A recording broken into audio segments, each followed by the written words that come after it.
J'ai 1h30 de temps d'écran par jour depuis plus d'1 an et je vous arrête tout de suite. C'est pas parce que je suis plus discipliné ou encore plus intelligent que les autres. Non, c'est tout simplement parce que j'ai mis en place ces 6 techniques simples et puissantes pour pouvoir y arriver sans faire aucun effort ou presque. Megan Houghton et Ken Cheng, c'est 2 chercheurs aux États-Unis qui ont mené quelques études sur le self-control et qui se sont rendus compte d'une chose intéressante. Il existe un effet d'halo avec les habitudes. En l'occurrence, ils se sont rendus compte de ça à travers des étudiants qui avaient réussi à mettre en place une bonne habitude et qui, de par effet de ricochet, par effet de halo, avaient moins de stress, commençaient à mieux manger, avaient des meilleures notes à leurs examens. Les Anglais, ils parlent de Keystone Habits, c'est un peu le rocher, le truc fondamental. Typiquement, le sport c'en est un très bon exemple. Quand tu commences ta journée et que tu fais du sport, en général, tu as envie de peut-être prendre une douche froide parce que t'as chaud, ensuite de prendre un bon petit déjeuner parce que tu t'es mis dans une bonne dynamique, etc. Maintenant, si on revient sur le téléphone, c'est peut-être un des comportements qui a le plus de répercussions sur tout le reste de ta vie, mais pourtant, personne n'y fait attention. Pour commencer, les écrans nuisent au sommeil, comme l'a montré cette étude. Ensuite, le fait d'avoir une télé dans la maison effondre la qualité du lien social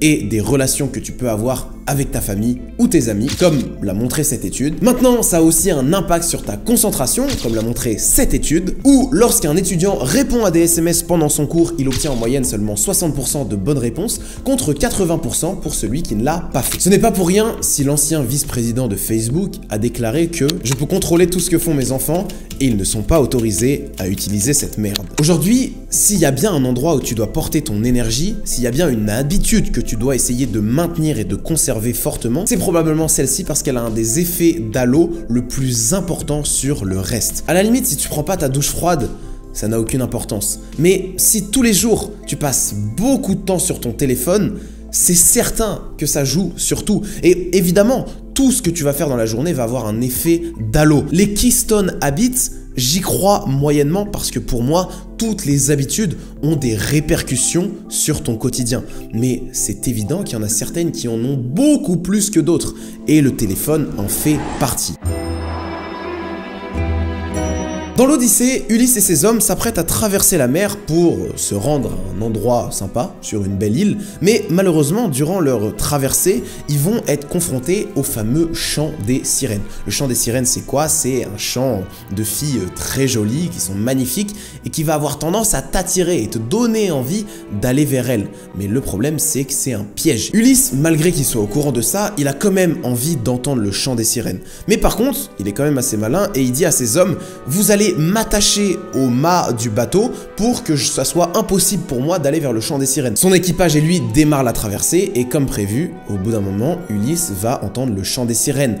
Et là, il se transforme complètement, il dit à ses hommes, détachez-moi, laissez-moi aller les voir, on s'en fiche, c'est pas grave, etc. Bref, il devient complètement fou, complètement émotionnel, mais heureusement, il avait dit à ses hommes, surtout ne me laissez pas partir. Ulysse, sur ce coup-là, il a été très malin parce qu'il a pris une décision en amont, de manière rationnelle, pour qu'elle soit liée à lui dans le futur et qu'elle lui empêche de faire certaines choses. Maintenant, le téléphone, les amis, c'est un putain de chant des sirènes. Si tu ne t'attaches pas, tu es humain et tu vas finir inévitablement par aller dessus. Pour ceux qui ont un Android, ça sera sur bien-être numérique normalement, et pour ceux qui ont un iPhone, ça sera sur temps d'écran, donc screen time en anglais. Pour commencer, vous allez dans toujours autoriser, et là vous allez choisir les applications que vous voulez bloquer, mais attention, ce sera pas tout le temps. C'est un truc que vous allez ensuite pouvoir programmer dans temps d'arrêt, où là vous allez dire que par exemple de 6h à 18h, je n'ai pas le droit d'aller sur ces applications. Pour finir, vous ajouterez un code, c'est le truc le plus important,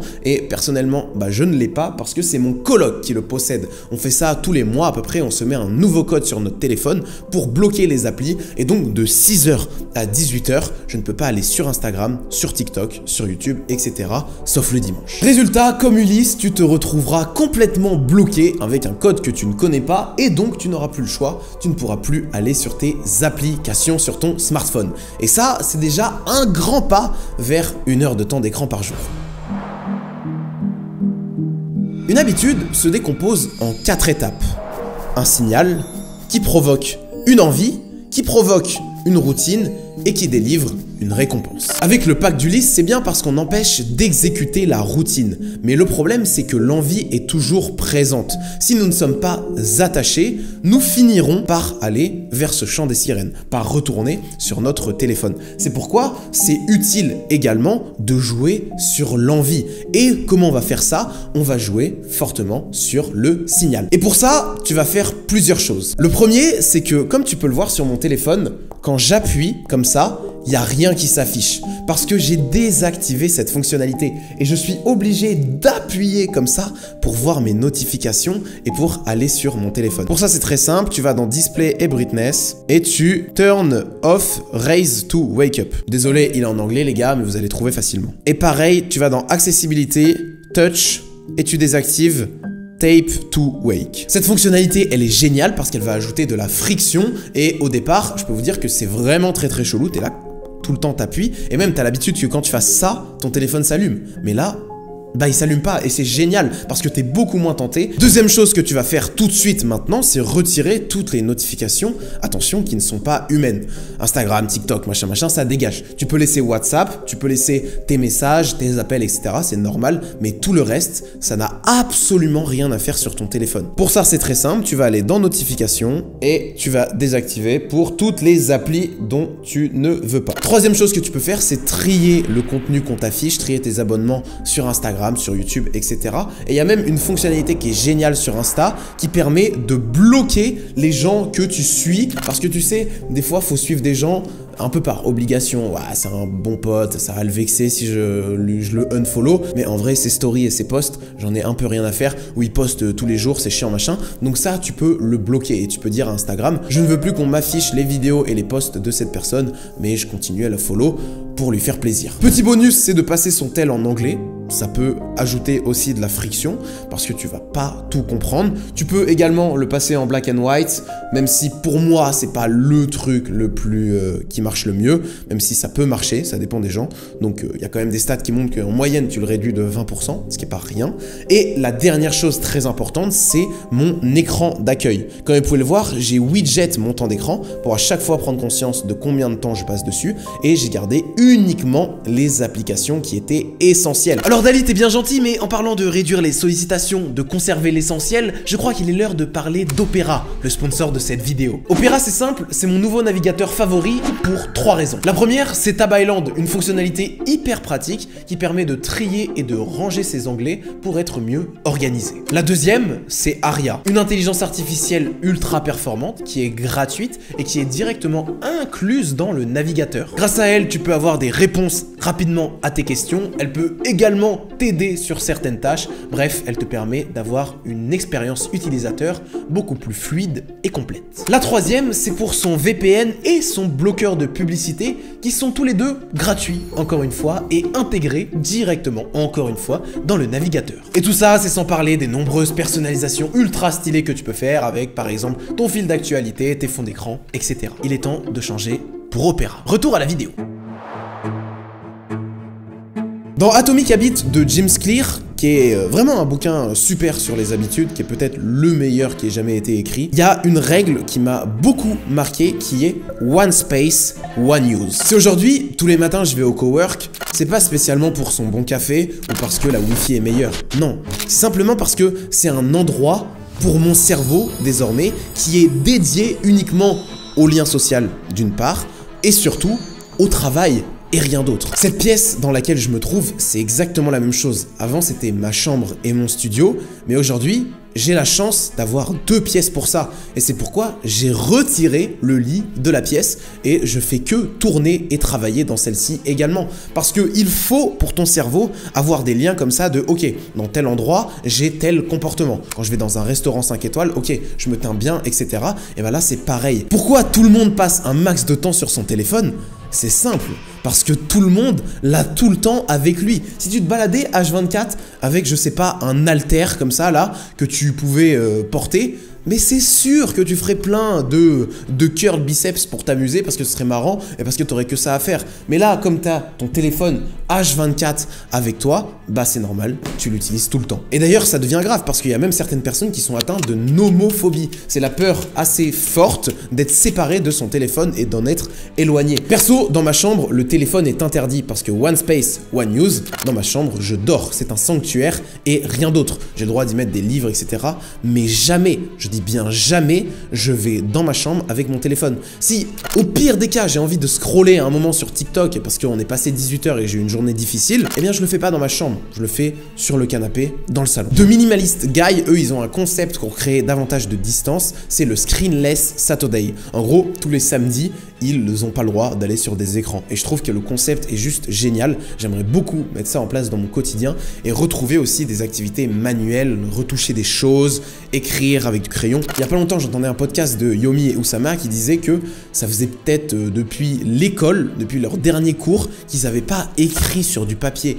Et en vrai, ils en rigolaient, et moi aussi, mais avec un peu de recul, je trouve ça assez triste parce que c'est hyper important de continuer à écrire. Le simple lien cerveau, mobilité, etc., il est important, notamment dans la compréhension, parce qu'il y a certaines études qui le mettent en évidence. Un violon d'Ingres, c'est une activité à laquelle on aime passer du temps simplement parce que elle nous fait plaisir, parce qu'on a une motivation intrinsèque, c'est complètement en dehors de notre profession et on fait ça juste pour le fun. Pourquoi je te parle de ça? Parce que la via negativa de Taleb, c'est bien, commencer par retirer le négatif, passer moins de temps sur notre téléphone, mais ça peut faire peur pour certains d'avoir tout d'un coup beaucoup de temps libre qui se libère et de ne pas spécialement savoir quoi en faire. Et c'est légitime parce que retirer le négatif comme le propose Taleb, c'est bien, mais c'est pas suffisant parce que s'il n'y a plus rien à faire, s'il y a juste de l'ennui, du vide, au bout d'un moment, ça sera plus tenable pour nous et on va essayer par tous les moyens de trouver de nouvelles distractions et celle-là étant la plus simple, on va y retourner. Pour Spinoza, un des meilleurs moyens de modifier son comportement, c'est de réorienter son désir vers quelque chose d'autre. Et c'est pourquoi c'est hyper important, si tu veux passer moins de temps sur ton téléphone, d'avoir de nouvelles choses qui t'animent, d'avoir une autre manière de te distraire au sens pascalien. Tout ce que tu fais, en gros, c'est de la distraction si on veut, mais avoir de nouveaux projets, commencer un nouveau sport, faire de nouvelles activités, parce que tu vas devoir combler ce temps qui t'est disponible. Perso, depuis que je passe beaucoup moins de temps sur mon téléphone, je me balade beaucoup plus, je lis beaucoup plus, je fais plus de sport, je travaille plus aussi et je vais même plus par exemple au cinéma, j'ai un peu plus de relations sociales, etc. Et en vrai, c'est pour le mieux. Pour faire un dernier petit point sur par exemple le cinéma, où on pourrait se dire ouais mais t'es devant un écran, etc. Pour moi, c'est pas du tout la même chose parce que la démarche est conscientisée. Il y a un processus quand même qui est actif. Ça te demande d'aller au cinéma, de choisir le film. Et ça, c'est pas du tout la même chose. C'est pareil entre podcast et écouter de la musique. Un podcast, ça requiert une écoute qui est active et donc forcément de se concentrer, d'être un peu plus présent. Alors que quand tu écoutes de la musique, tu es beaucoup moins concentré, tu es beaucoup plus passif et dans notre quotidien, il faut un équilibre entre passif et actif, il faut qu'il y ait des moments d'anabolisme et de catabolisme, c'est normal, ça fait partie de l'être humain, mais retrouver un peu plus de conscientisation dans ce qu'on fait, et c'est le cas avec le cinéma par exemple, c'est extrêmement important pour moi. Je préfère 100 fois ne pas payer d'abonnement Netflix et aller au cinéma, même s'il le faut, 1-2 fois par semaine, même si ça coûte plus cher, je m'en fous. Il me semble que tu as toutes les clés en main pour réduire ton fameux temps d'écran, donc maintenant tu n'as plus aucune excuse, il est temps de ne plus être dépendant de ça et de prendre des mesures strictes et radicales. Tu n'as pas le choix si tu veux réussir à le combattre parce que même moi, quand je connais le code de ce téléphone, je finis par passer plus de temps dessus. Et c'est exactement ce qui m'est arrivé il y a 2 semaines. Et c'est pour ça que j'ai eu envie de faire cette vidéo qui est d'utilité publique. Si la vidéo t'a plu, tu peux liker. Et merci à Opera d'avoir sponsorisé cette vidéo. C'était Dali. Ciao!